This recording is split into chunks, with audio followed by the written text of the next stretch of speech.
مشکات شریف میں صحیح مسلم کے حوالے سے ایک حدیث پاک ہے۔ حضور سید عالم صلی اللہ تعالی علیہ وسلم ارشاد فرماتے ہیں کہ شیطان پانی پر اپنا تخت لگاتا ہے، اب وہ اپنے تمام چھوٹے شیاطین کو ذمہ داریاں دے دیتا ہے اور لشکر روانہ کر دیتا ہے۔ کسی کے ذمہ ہوتا ہے چوری کرانا، کسی کے ذمہ ہوتا ہے شراب کی لت لگا دینا، کسی کے ذمہ ہوتا ہے زنا کا مرتکب بندوں کو کر دینا۔ اس طرح یہ سارے شیاطین جو ہے یہ روانہ ہو جاتے ہیں اور بڑا شیطان پانی پر تخت لگا کر بیٹھا ہوتا ہے۔ اس کے نزدیک بڑے مرتبے والا وہ ہوتا ہے جس کا گناہ بھی بڑا ہو۔ جب یہ شیطان اپنے کاموں سے فارغ ہو کے اس کے پاس آتے ہیں، بڑے شیطان کے پاس ہر کوئی اپنا کام بتاتا ہے، تو شیطان ان کے کام سن کر کہتا ہے تو نے کوئی بڑا کام نہیں کیا۔ مثال کے طور پہ کوئی آ کر کہتا ہے کہ میں نے چوری کرائی ہے، کہتا ہے تو نے کوئی بڑا کام نہیں کیا۔ کوئی کہتا ہے کہ میں نے زنا کروا دیا ہے، کہتا ہے تو نے کوئی بڑا کام نہیں کیا۔ کوئی کہتا ہے کہ میں نے شراب کی لت لگا دی ہے، وہ کہتا ہے تو نے کوئی بڑا کام نہیں کیا۔ یہاں تک کہ ایک شیطان اس کے پاس آتا اور کہتا ہے کہ میں ایک شخص کے ساتھ جا کر لگ گیا اور اس وقت تک میں اس کے ساتھ رہا جب تک میں نے اس کے اور اس کی بیوی کے درمیان جدائی نہ کروا دی، یعنی میں نے دونوں میاں بیوی کو الگ کر دیا ہے۔ جیسے ہی وہ شیطان یہ بات کہتا ہے تو وہ بڑا شیطان اس کو اپنے سینے سے لگا لیتا ہے، اس کو چمٹا لیتا ہے اور کہتا ہے کہ ہاں تو نے بڑا کام کیا ہے، یہ بہت بڑا کام ہے۔ تو غور کیجئے، میاں بیوی کے درمیان جدائی کروانا یہ ایک ایسا کام ہے کہ جس پر شیطان بہت زیادہ خوش ہوتا ہے۔ اور یہ بڑا کام کیوں ہے؟ اکثر ایسا ہوتا ہے کہ جب میاں بیوی کے درمیان جدائی ہو جائے، شوہر طلاق دے دے، تو اکثر ایسا ہوتا ہے کہ طلاق دینے کے باوجود وہ صلح کی کوشش کرتے ہیں۔ جب صلح کی کوئی صورت نہیں نکلتی تو پھر اپنے طور پر ہی کسی نہ کسی طریقے سے حل نکال کر وہ ساتھ رہتے ہیں، زندگی گزارتے ہیں، زنا کے مرتکب ہوتے ہیں، ساری زندگی گناہگار ہوتے ہیں، ان کی جو اولاد ہوتی ہے وہ ناجائز ہوتی ہے۔ وہ اس چیز کی پرواہ نہیں کرتے، بس یہ سوچتے ہیں کہ ہمیں الگ نہیں ہونا چاہیے۔ پہلے شیطان کے بہکاوے میں آ کر طلاق دے دیتے ہیں اور بعد میں پھر ساتھ رہنے کا کوئی نہ کوئی حل تلاش کرنے کی کوشش کرتے ہیں۔ تو ایسے لوگوں کو غور کرنا چاہیے، سوچنا چاہیے کہ وہ شیطان کی باتوں میں آ کر کتنا بڑا قدم اٹھا رہے ہیں۔ میاں بیوی کے درمیان ناراضگی ہو جاتی ہے، رنجش ہو جاتی ہے، لیکن حل یہ نہیں ہے کہ آپ طلاق کی طرف جائیں۔ حدیث پاک میں نبی اکرم صلی اللہ تعالی علیہ وسلم نے یہ ارشاد فرمایا ہے کہ اللہ تعالیٰ کو حلال کاموں میں سب سے زیادہ جو ناپسند ہے وہ طلاق ہے۔ حلال تو ہے، جائز ہے، مرد کو یہ اجازت دی ہے وہ طلاق دے سکتا ہے، لیکن فرمایا کہ یہ اللہ تعالیٰ کے نزدیک سب سے زیادہ ناپسندیدہ ہے۔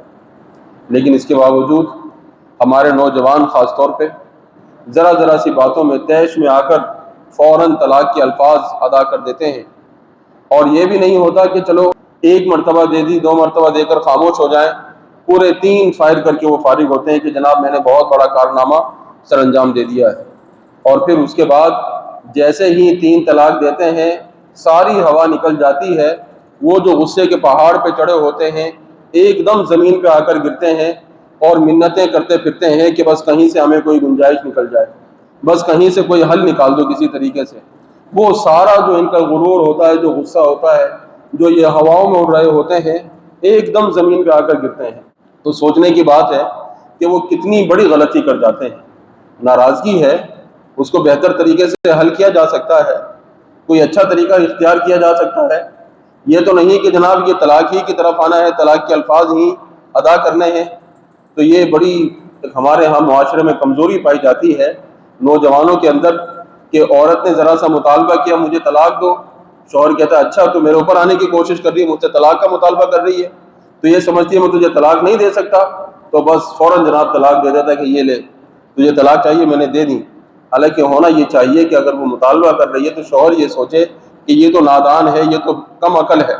حدیث میں حضور نے فرما دیا کہ عورتیں ناقصات العقل ہوتی ہیں، تو شوہر یہ سوچے کہ یہ تو نادان ہے، میں تو یہ غلطی نہ کروں، میں تو یہاں ہوش سے کام لوں، میں تو ایسا قدم نہ اٹھاؤں کہ بعد میں مجھے پچھتانا پڑے، بعد میں میرے لیے پریشانی ہو جائے۔ تو یہ سوچنے کی ضرورت ہے۔ اس قدر مسائل ہمارے سامنے آتے ہیں، اس قدر مسائل آتے ہیں کہ اکثر آتے یہی ہیں، بس غلطی سے دے دی، بس یہ مسئلہ ہو گیا تھا، بس غصے سے منہ سے نکل گئی، بس یہ ہو گیا تھا، وہ ہو گیا تھا، اس نے مطالبہ کیا، مجھے غصہ آیا، میں نے دے دی۔ پھر صلح کی طرف کیوں آ رہے؟ جب دے دی ہے تو اب صلح کی طرف کیوں آتے ہیں؟ اور جب صلح کی صورت نہ نکلے پھر گھومتے ہیں چاروں طرف، بس کہیں سے کوئی گنجائش نکل جائے۔ اور بعض اوقات ایسا ہوتا ہے کہ ایک مفتی کے پاس گئے، اس کے سامنے صحیح صورتحال بتا دی، اس نے فتویٰ دے دیا کہ طلاق ہو گئی، کوئی گنجائش نہیں۔ اب وہ دوسرے مفتی کے پاس جائیں گے اور اب وہاں سوال تبدیل کر دیں گے، پتہ ہے کہ اگر یہی سوال پوچھا تو جواب آئے گا کہ طلاق ہو گئی، اب وہ سوال تبدیل کر دیتے ہیں کہ نہیں ایسا نہیں، ایسے ہوا تھا۔ تو اب لازمی سی بات ہے کہ سوال تبدیل ہوتا ہے تو جواب بھی تبدیل ہو جاتا ہے۔ وہ اپنے گمان میں یہ سمجھ رہے ہوتے ہیں کہ ہمیں جناب اجازت مل گئی ہے، فتویٰ مل گیا کہ طلاق نہیں ہوئی، تو یہ سمجھ لیجئے کہ حدیث پاک میں بھی اس طرح کے الفاظ آئے ہیں۔ نبی پاک علیہ السلام کے فرمان کا مفہوم ہے کہ تم لوگ میرے سامنے اپنی زبان کو استعمال کر کے اپنے مطلب کا حکم تو ثابت کروا لو گے، لیکن وہ تمہارے لیے حلال نہیں ہوگا۔ مطلب کیا ہے؟ مطلب یہ ہے کہ جیسا سوال کرو گے جواب مل جائے گا۔ مفتی نے اگر کہہ بھی دیا کہ ٹھیک ہے طلاق نہیں ہوئی، تو لوگوں کی غلط بیانی کی وجہ سے وہ حلال نہیں ہو جائے گا رشتہ۔ ایسا نہیں ہے کہ وہ طلاق ختم ہو جائے گی، جو ہو گئی ہے وہ برقرار رہے گی۔ تو اس لیے یہ حدیث پاک ہمیں اپنے پیش نظر رکھنی چاہیے کہ یہ شیطان کا ایک بہت ہی بڑا وار ہے کہ وہ میاں بیوی کے درمیان جدائی کروا دے، طلاق کروا دے۔